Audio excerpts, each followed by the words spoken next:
जो असली धक्का लगा, धक्का छोड़िए, जो अनइमेजिनेबल उस परिवार को लगा। आप सोचिए, आपकी बेटी है, you have a son, you don't have a daughter, so maybe you will not understand this. People who have daughters will understand it.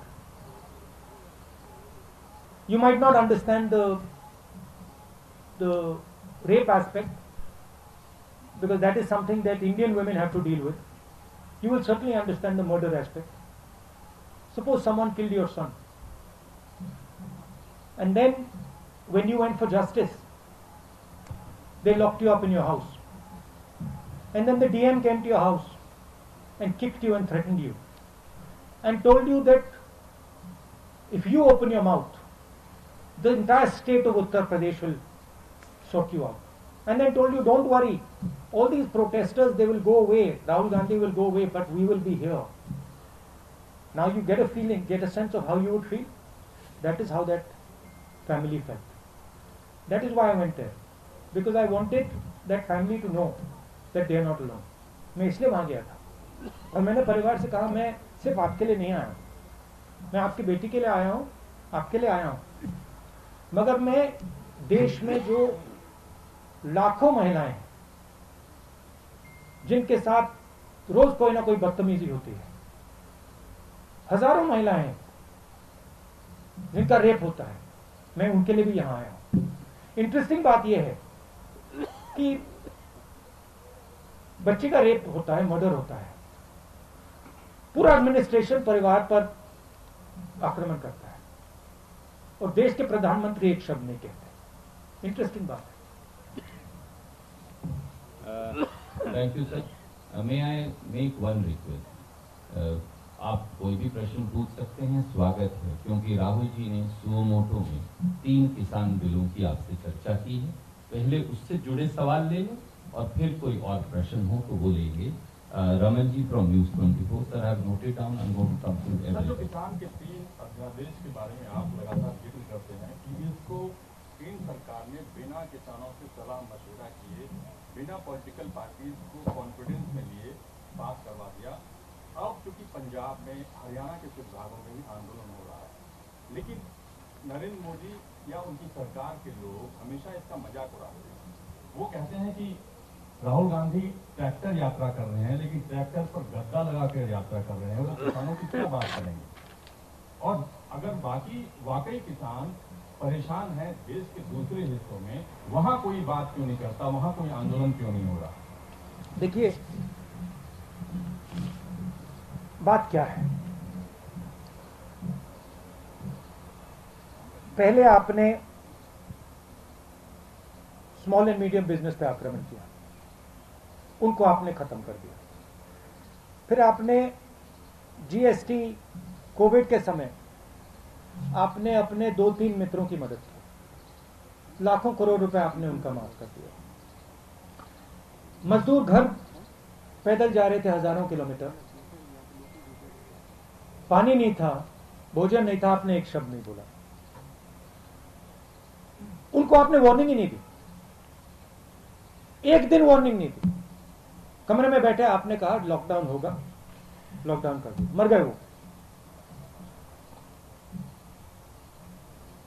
100-200 लोग वैसे ही मर गए। आपने जो देश की रीढ़ की हड्डी है, जो इस देश को रोजगार देती है, स्मॉल एंड मीडियम बिजनेसेस को खत्म कर दिया है ये देश। और आप देखना, मैंने फरवरी में कोरोना की बात की थी, उन्होंने कहा राहुल गांधी मदद कर रहा है। अब देखिए, समझ किसको है किसको नहीं है। एक व्यक्ति आपको कह रहा है, फरवरी में कह रहा है कि कोरोना से हिंदुस्तान की इकोनॉमी, हिंदुस्तान के लोगों पर बहुत जबरदस्त चोट लगने वाली है, और दूसरा व्यक्ति कह रहा है 22 दिन में ये लड़ाई जीती जाएगी। समझ किसको है ये तो आपको जज करना है, मैं तो नहीं कहूंगा। एक व्यक्ति कहता है 22 दिन में लड़ाई खत्म हो जाएगी, उसको यह भी नहीं मालूम कि कोरोना है क्या, देश क्या है, कैसे चलता है। उस टाइम भी मेरा मजाक उड़ा रहे थे, और अब मैं आपको बता रहा हूं, और आप लिख के ले लीजिए, आज भी मजाक उड़ाएंगे। मगर 6 महीने बाद याद रखना जो मैं आज कह रहा हूं। 2 चीजें आपसे कहूंगा। पहली बात, ये देश अपने युवाओं को रोजगार नहीं दे पाएगा। नरेंद्र मोदी ने ढांचा तोड़ दिया है। अब नरेंद्र मोदी खेती के ढांचे को तोड़ने जा रहा है। अगर नरेंद्र मोदी ने खेती के ढांचे को तोड़ दिया तो एक तरफ रोजगार नहीं मिलेगा, दूसरी तरफ भोजन नहीं मिलेगा। ठीक है, अभी मेरा मजाक उड़ाएंगे, उड़ाने दो। 6 महीने बाद, जैसे आज मैं फरवरी की बात कर रहा हूं, 6 महीने बाद आप देख लें। ठीक है, ये सिस्टम है, ये फूड सिक्योरिटी का सिस्टम है। एमएसपी है, फूड डिस्ट्रीब्यूशन सिस्टम है, प्रोक्योरमेंट सिस्टम है, मंडियां हैं। ये एक प्रकार से किसान का फूड सिक्योरिटी का एक किला है, ये प्रोटेक्ट करता है। किले में कमियां हैं, मैं ये नहीं कह रहा हूं कमियां नहीं, कम मंडियां हैं, करप्शन है, इंफ्रास्ट्रक्चर बेहतर होना चाहिए। मगर किले को अगर आपने तोड़ दिया तो किसान बच नहीं सकता। अब नरेंद्र मोदी किले को क्यों तोड़ रहे हैं? नरेंद्र मोदी ने जीएसटी क्यों की? नरेंद्र मोदी ने डिमोनेटाइजेशन क्यों किया? नरेंद्र मोदी जी ने कोरोना के समय गरीबों की मदद क्यों नहीं की? 2 नाम दे सकता हूं, अंबानी, अदानी। ये ट्रायंगुलर ग्रुप है, अदानी, मोदी, अंबानी। और नरेंद्र मोदी का काम रास्ता साफ करने का है। उनको ऑर्डर दिया गया है कि स्मॉल एंड मीडियम बिजनेसेस को खत्म करो, किसानों को खत्म करो, मजदूरों को खत्म करो और हमारे लिए रास्ता खोलो। अब मजाक कौन कर रहा है ये आपको डिसाइड करना है। Raman ji, I'll come back to you. We have to. I'll come back to you. We'll give you a second. एक सेकंड, क्या टीडीएस के बारे में क्या 75 करोड़ जो टीडीएस के लाभार्थी हैं उस पर भी इसका असर पड़ेगा क्या? ये फूड सिक्योरिटी सिस्टम पर असर पड़ेगा। जब आप अनाज खरीदते हो मार्केट में, आप खरीदते हो, जो आपको प्राइस मिलती है वो प्राइस आपको इसलिए मिलती है क्योंकि ये स्ट्रक्चर है। जब गरीब व्यक्ति को राशन दिया जाता है, वो राशन इसलिए दिया जाता है क्योंकि ये स्ट्रक्चर है। अगर आप स्ट्रक्चर को ही तोड़ देंगे तो आने वाले समय में आपसे भी ज्यादा पैसा लिया जाएगा। सिर्फ देखिए, लोगों ने कहा हाँ ठीक है, जीएसटी कर दी तो हमारा क्या नुकसान? स्मॉल मीडियम बिजनेसेस को नुकसान होगा, मगर जो कंज्यूमर है उसको क्या नुकसान होगा? तो नुकसान होगा, क्योंकि जब वो कोलैप्स करेगा आप कोलैप्स करोगे। तो हिंदुस्तान में सब चीजें कनेक्टेड है, और अगर आप एक चीज को छूओगे तो दूसरी चीज पे इफेक्ट पड़ेगा। मैं दूसरा उदाहरण देता हूं। नरेंद्र मोदी जी ने कहा हिंदुस्तान की जमीन किसी ने नहीं ली, सुना होगा आपने। ऑपोजिशन लीडर्स को कहा हिंदुस्तान की जमीन किसी ने नहीं ली। 1200 स्क्वायर किलोमीटर चाइना ने हमारी जमीन ले रखी है। कैसे ली? क्योंकि चाइना को मालूम है कि यह व्यक्ति जो ऊपर बैठा है यह सिर्फ अपनी इमेज की रक्षा करता है। यह अपनी इमेज बचाने के लिए 1200 स्क्वायर किलोमीटर जमीन हमें दे देगा।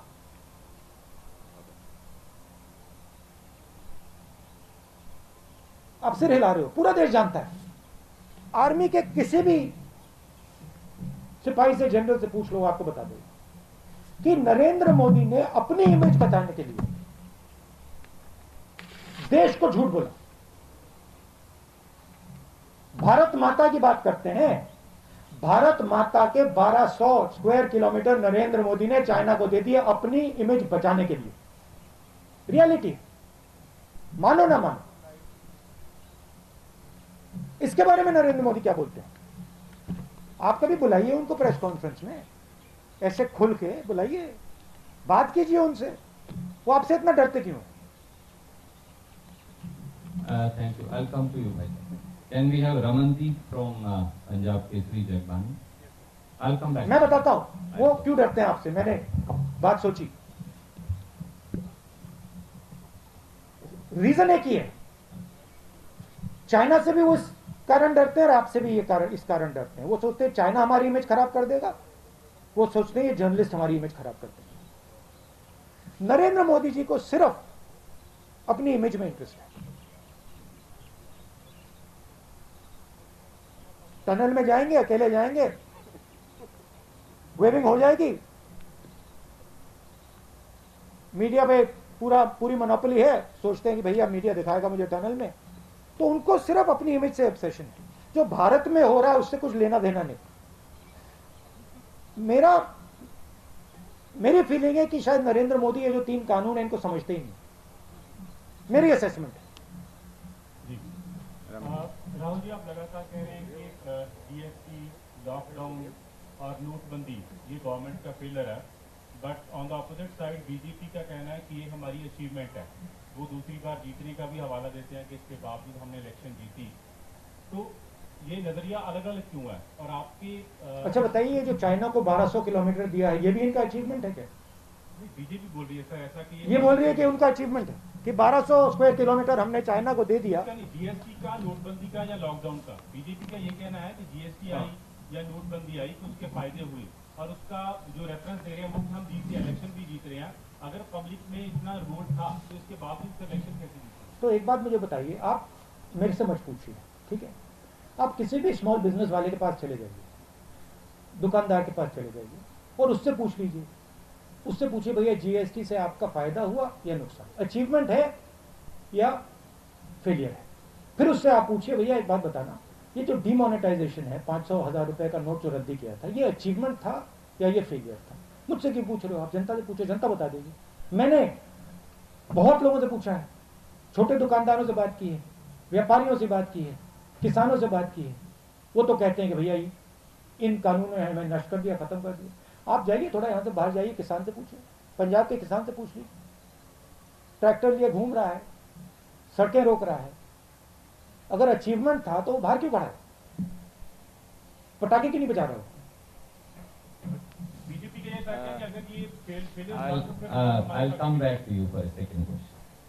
Can we have Aman Sood from Tribune? Just let her pass the mic. Hello. Yeah. Rahulji, there is a general perception across the country that an opposition with the Congress and other stakeholders is not as strong, and the BJP is able to take up China for that matter, or do the Jammu Kashmir. Can you put the mic?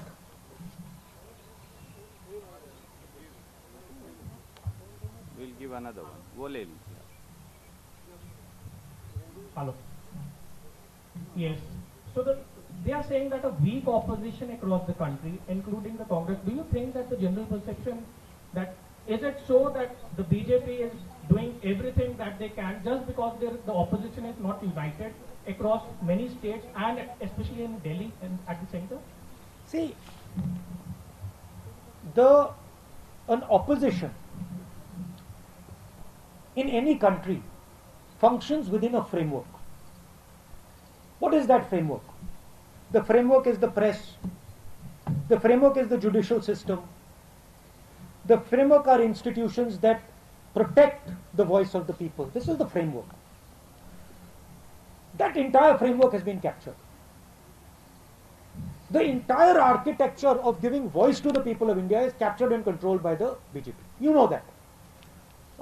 In fact, you come from one of the newspapers that exerts a little bit of independence. That's not the case with most TV channels and newspapers. So, if the entire architecture of institutional architecture is captured, then to say the opposition is weak, that's not really a correct statement. Give me a free press. Give me institutions that are free.